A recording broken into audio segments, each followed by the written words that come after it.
WWE champion Drew McIntyre versus Seth Rollins हो चुका है official for money in the bank. और money in the bank ladder match के बाकी participants भी कर चुके हैं उसके लिए क्वालिफाई। क्या हुआ आज की मंडे नाइट रॉ पे जानेंगे आज की इस वीडियो में, तो आप इसे एंड तक देखते रहें। चैनल पे नए हैं तो सब्सक्राइब करें और उस नोटिफिकेशन बेल को दबाना ना भूलें।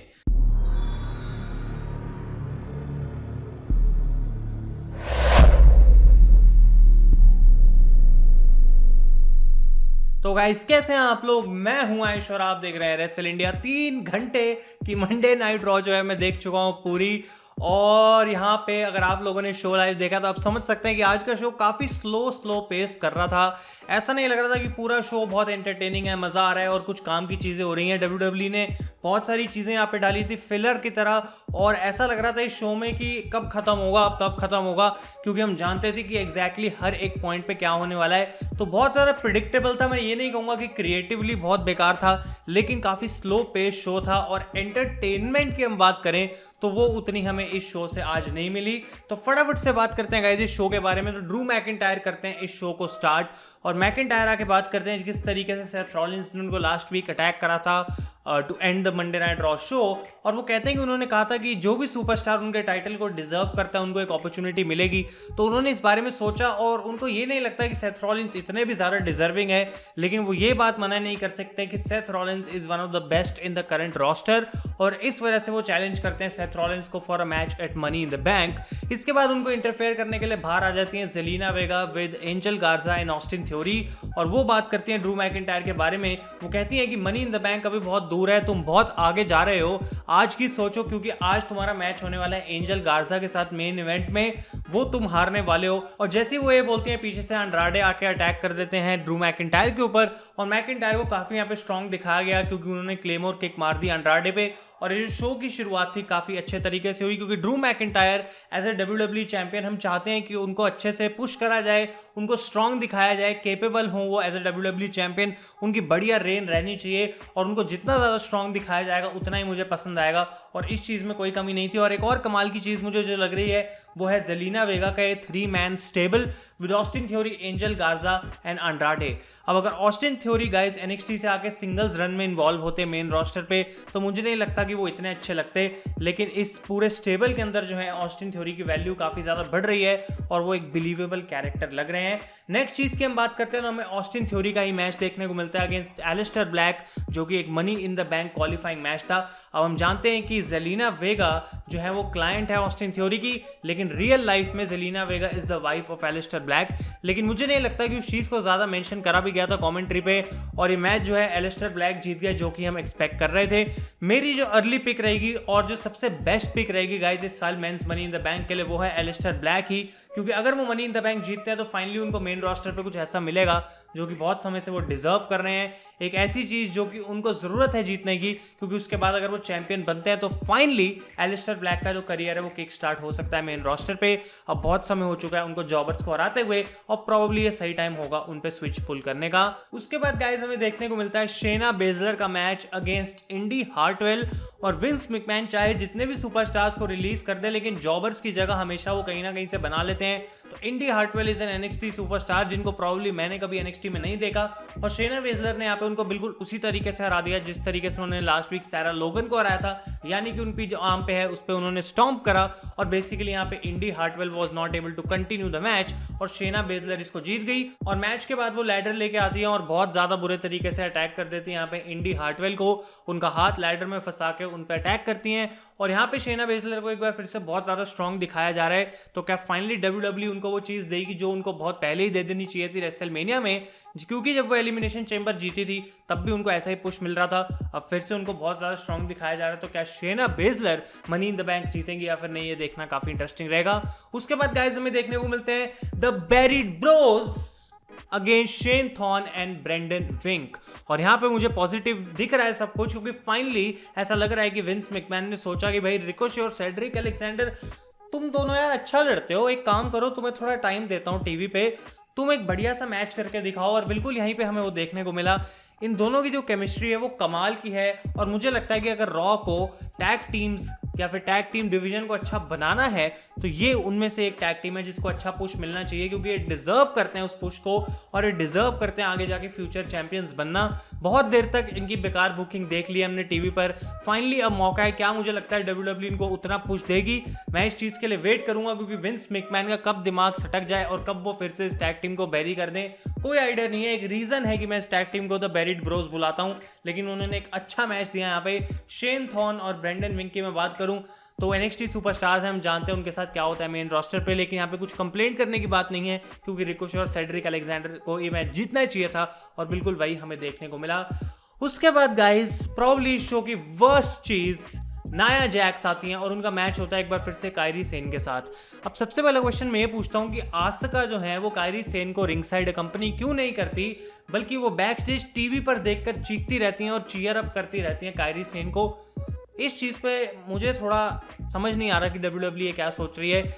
लेकिन नाया जैक्स गाइस हमेशा की तरह मैं वही बोलूँगा, in ring talent is very bad और मुझे नाया जैक्स बिल्कुल पसंद नहीं है। अब आपका अलग ओपिनियन हो सकता है, प्रॉब्ली आप नाया जैक्स को पसंद करें, लेकिन उनकी रेसलिंग मेरे को बिल्कुल भी पसंद नहीं है, क्योंकि उनको रेसलिंग प्रॉब्ली 3 या 4 मूव्स के आगे आती नहीं है। और यहाँ पे भी इस मैच में हमें देखने को मिला एक botched turn buckle power bomb, जो कि सबसे ऊपर वाले टर्न बकल पे लगना चाहिए था लेकिन सबसे नीचे वाले पे लगा।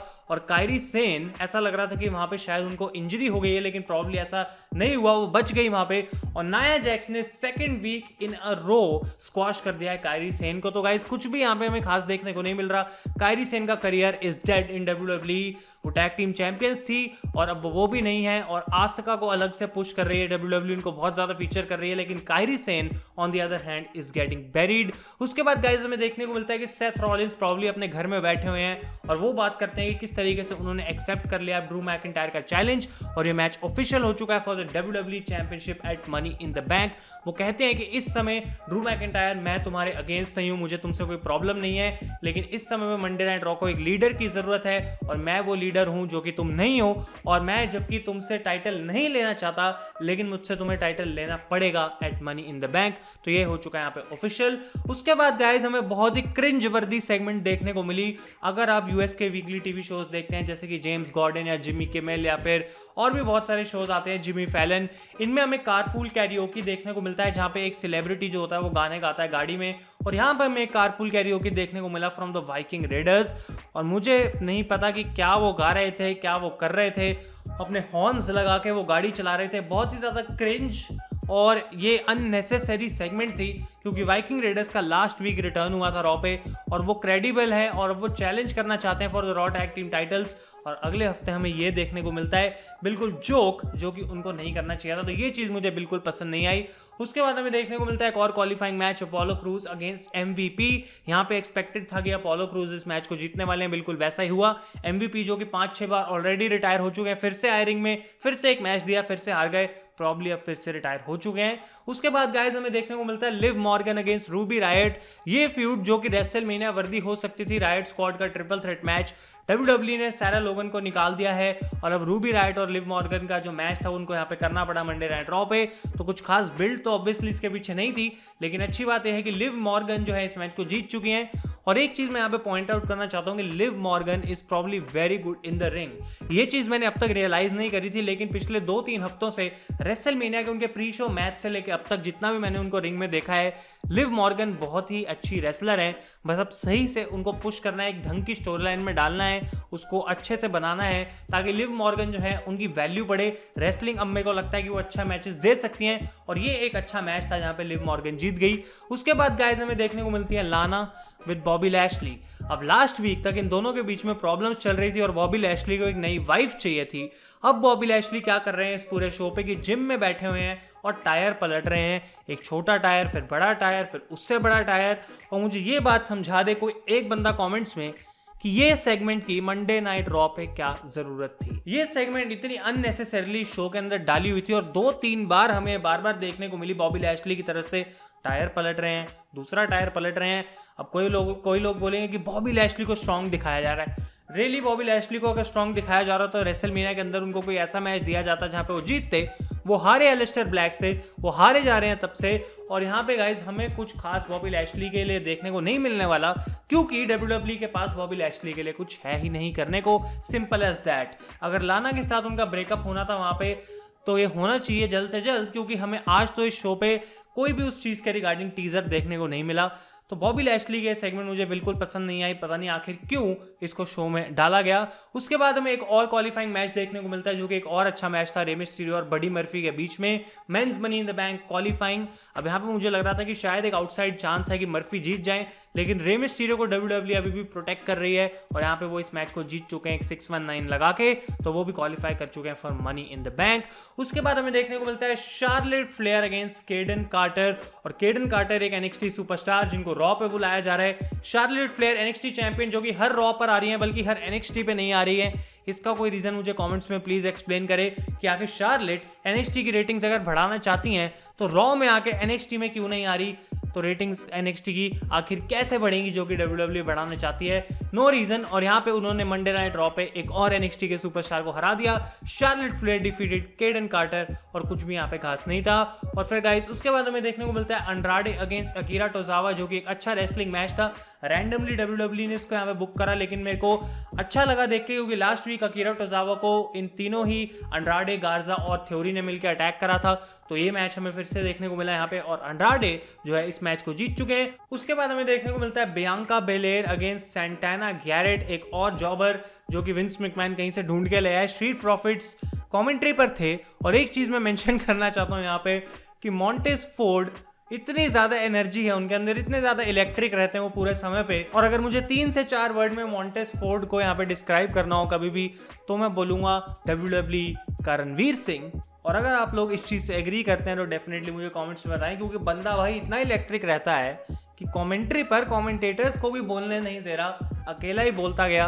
और कमाल है कि स्ट्रीट प्रॉफिट्स अभी भी चैंपियंस हैं, लेकिन उनको कोई अच्छी फ्यूड नहीं दी जा रही WWE की तरफ से जिसमें मैं इंटरेस्टेड हूँ, और इसकी वजह से रॉ टैग टीम चैंपियनशिप्स जो हैं उसमें किसी का इंटरेस्ट नहीं है। और फाइनली गाइस मेन इवेंट में WWE champion Drew McIntyre against Angel Garza, और एक बार फिर से ड्रू मैकिंटायर वो shown as the immense WWE champion that he is.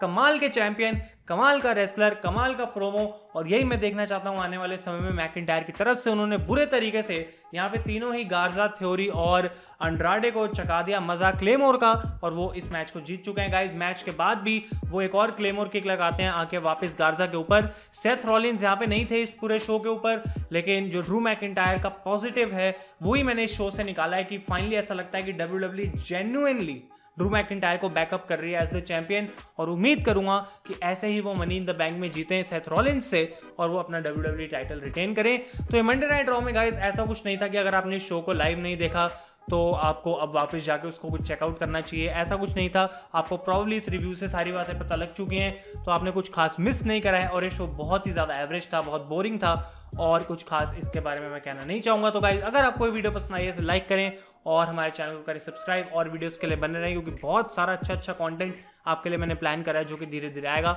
So thank you so much for watching. मैं हूँ आयुष और आप देख रहे हैं रेसल इंडिया।